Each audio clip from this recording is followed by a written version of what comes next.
Hey everyone, and welcome to Almost Cancelled. I'm Peter, that is Connor, and we are going to talk about Netflix's Lemony Snickets, a series of unfortunate events, Season 3, Episode 3. It's called The Grim Grotto, Part 1. I'm not even comically trying to extend that, it's just a really long title. It is a very long title. It's a really long title. But yeah, full spoilers for the episode as always. This is the second of the books this season, part 1 of it, of course. And this is a submarine episode, which, I mean, obviously I could have guessed at the end of the last episode that it was going to be a submarine episode, but if you'd asked me back in Season 1, like, what sort of episodes do you think we'll see? I probably wouldn't have guessed submarine. Yeah, it's not just that they're on a submarine, it's that it's doing submarine movie tropes. Yeah, there's a giant monster, and Olaf has a submarine that looks like an octopus. Yes. With tentacles. Yeah. And then you have like the radar bits of, quick, shut down. Classic submarine movie stuff. Yeah, it's typical stuff. So, first and foremost, I want to put out a couple of Carmelita moments because, of course, I do. Of course, that's where we start. Where else would we start? One, she kicks a one-legged man in the peg. Yeah. Which is hilarious on its own. Later on, when they're doing their weird evil laughs right through the porthole when they're sending the Baudelaires down into the grotto, and Esme does one, Olaf does one, and then just jumping behind them is Carmelita going cuckoo cuckoo kick sniffers, but she's sort of jumping up as she's doing it, and you can just kind of barely see her behind the altar. It's delightful. This is not so much a Carmelita line as an Olaf line, but Olaf's really depressed because he wants to be hunting Baudelaires, but because Esme is now in charge, because the man with the beard and no hair and the woman with the hair and no beard seem to have taken a liking to her, they've put her in charge. They're going to a captain's hat, but she wants to hunt the sugar bowl, and Olaf's really upset, and he's telling Carmelita that looks fade, because at first he's like, you could be handsome, but it won't get you anywhere, and she's like, I'm not handsome, I'm adorable. It's like, looks fade, and she starts crying, and then Esme's like, oh, you're upsetting our daughter. It's like, I know, it's still not making me feel better. Yeah, it's good. I enjoyed the whole shtick at the start with them trying to hire the sub. Yeah. Dressing up as a little, normal family. My cousin who is dead to me. Is this because I didn't murder that baby boss? I said I was sorry. Shut up. Yeah. You're blowing it. And the woman just going, is one of you Esme? Or even just was like, we're just a normal family, renting a submarine to go to the bottom of the ocean to hunt orphans, like any normal family would do. Yeah. Oh, the hijinks are great. Also, I love that Esme makes like an octopus costume between between attaching to the submarine and boarding it, which, as Olaf points out, we literally just attached. It was funny because in Aquaman, there was a point in our review where I brought up there was a point where Mira just changed outfits, and I went, when did she do that? When did she find the time? And I just think it's funny to do that in the water-based episode and make that joke.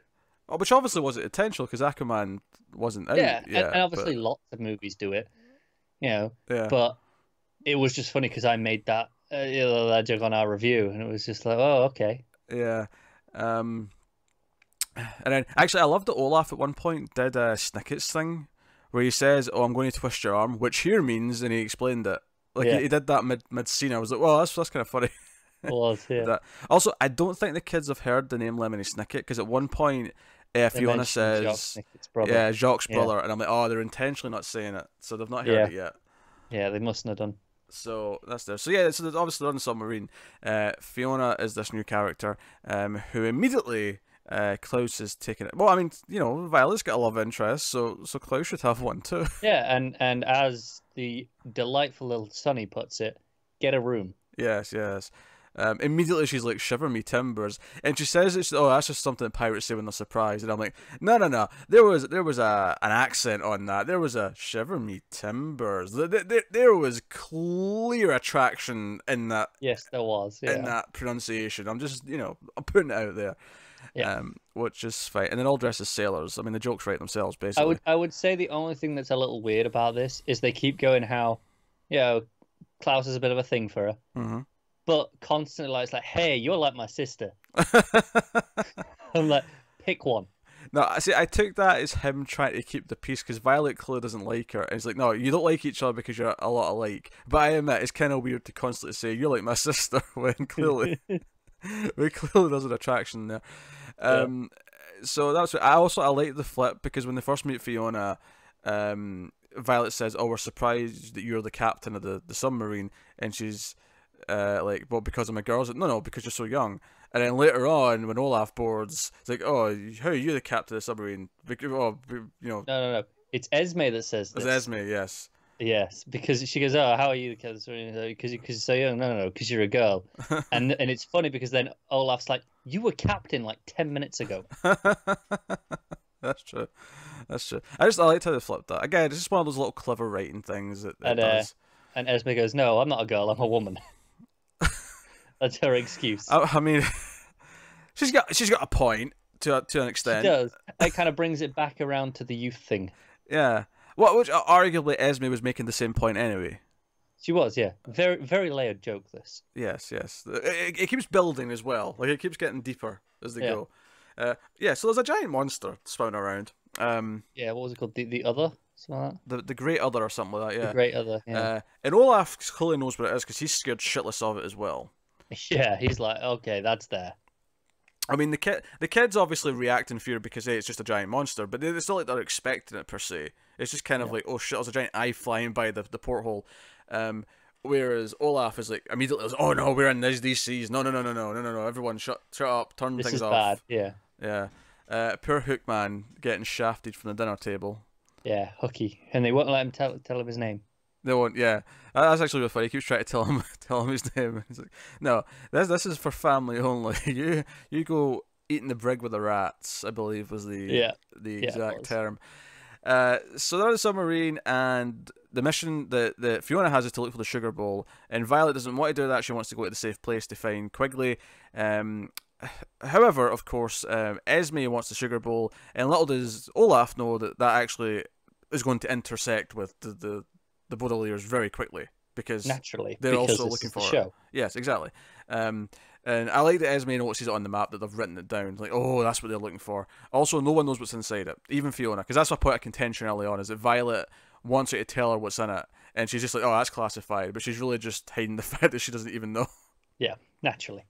So they work out that the current would have taken it. I mean, it's a really small object. I question. Just sunk. I question how accurate you could be about an object this small at its landing location. This is the line for you, is it? I'm just saying. I'm not saying it's a line. I'm just pointing out. I'm not complaining. I'm just pointing out.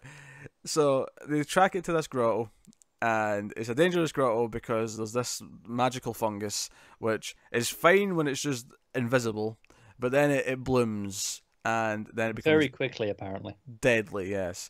So the Olaf and co make the Baudelaires jump down in their diving suits to get it, and they find evidence of experiments, and there's like weird chains and shit implying some evil science. Or I something. like the note implied that there was two sides of the schism. So we'll have to fight fire with fire, and it's like okay, there was one on each side here, maybe. Yeah, but it was feeling very Frankenstein, Jekyll and Hyde kind of experimentations were going on down here. Maybe they maybe accidentally created the Great Other.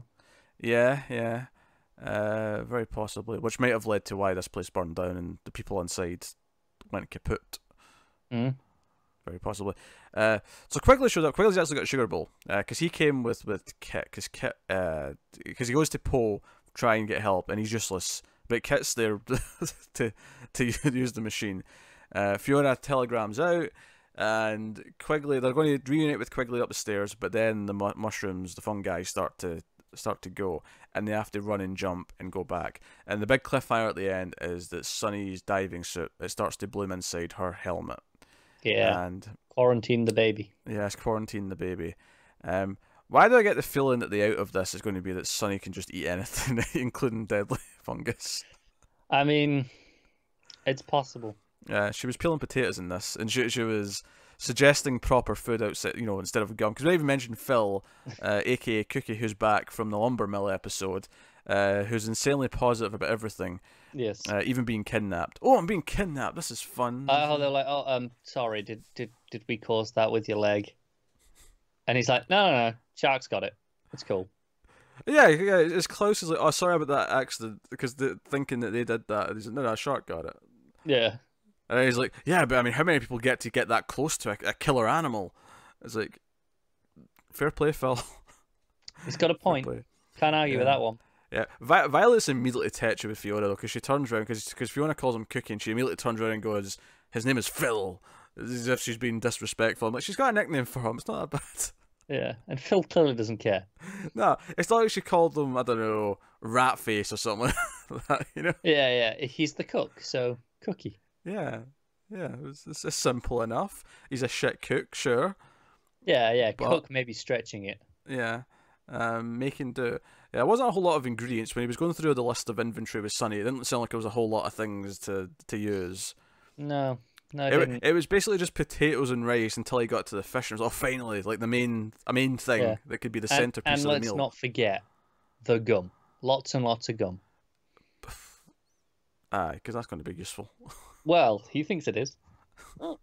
The man has a unhealthy fixation. I was going to say obsession. I mean, it's basically the same thing. Possibly an offshoot of schizophrenia that might lead to him murdering all the kids in their sleep. I'm putting that out there. I'm worried for his safety. He's what was chained up underneath the lighthouse. I buy it. No normal person is that happy. Only an evil creation could be this cheerful. Yeah. It's not natural. It's just not natural. Yeah. Also, I love that no matter where the Baudelaires go, there's somehow a library. Because, as we know, submarines all have these big, expansive libraries where the entire room is just covered in books. Naturally. Looked very cozy, admittedly. It did. Also, possibly my favourite pun of the whole episode is when I think it's Fiona says she's under a lot of pressure, and then one of the others go, "Well, yeah, literally, you're on a submarine." Yeah, that's good. That's a quality line. I can't fault that line. A lot of little things crack me up. Like at the end when Sunny, before the mushrooms bloom, it is just the baby trying to get out of the diving suit and just struggling. It's just like, hey, little help. Yeah, help. My arms aren't strong enough for this shit, please. Yeah. I can't just chew my way through this yet. Yeah, we've established that at least the metal is she can't chew through metal. Yes. At least not strong metal. Maybe I can buy like a fork or a spoon. She's probably done that. I bet that was something that happened in season 1. Probably was. That was a long time ago now, though.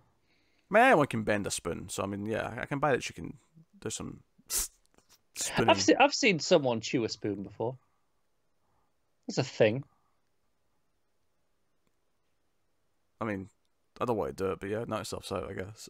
No, I've seen it in one of those. Oh, look at the things weird people can do. Like one of those compilation things. I've seen someone's chewed a spoon in one of them. I'll take your word for it. Yeah. Take your word for it.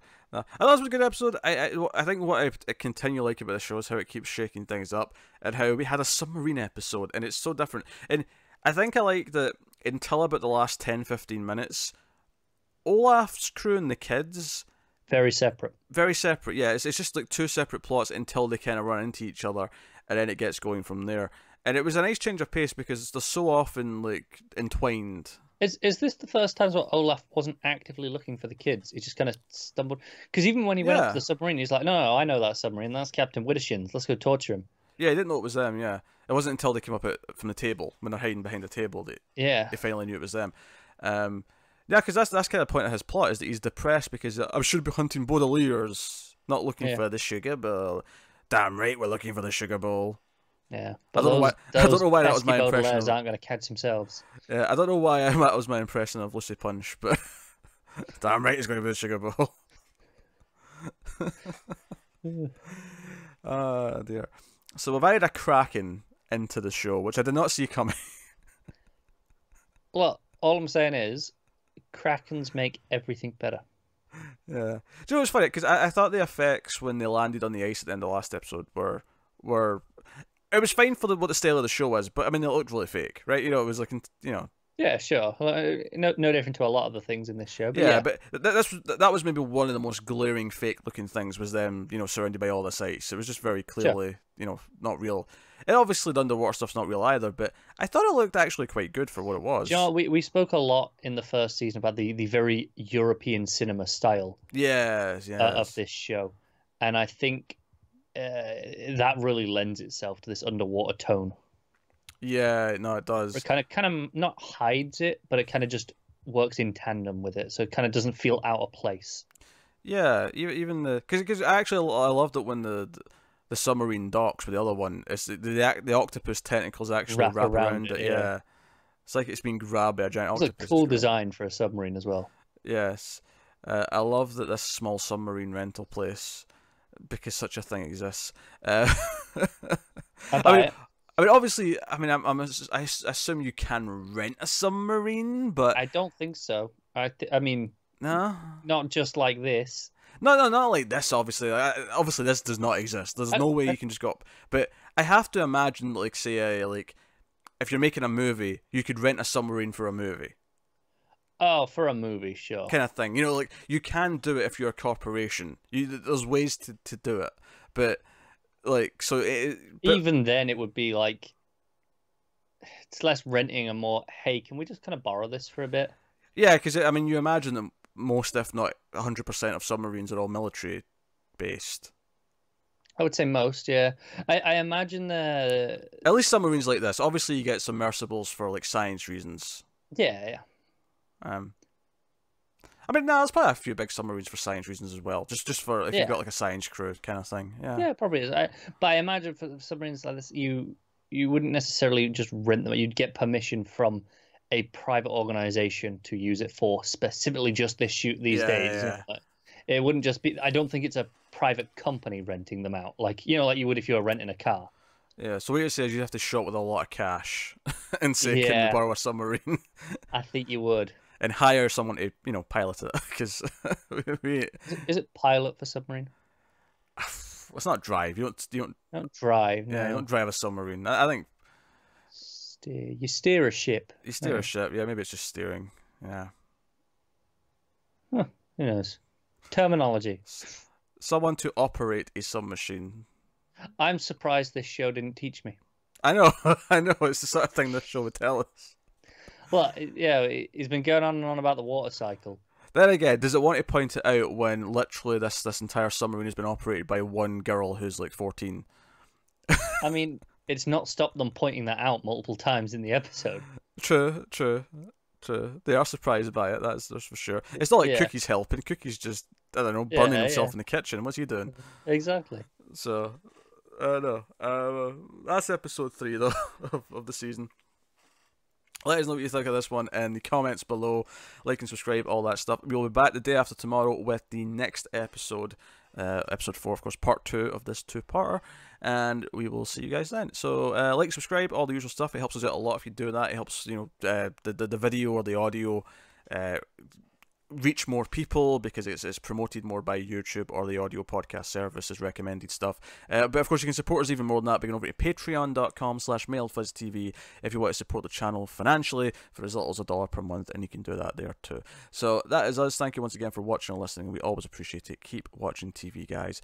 Have you got any vanilla, you bunch of cake sniffers?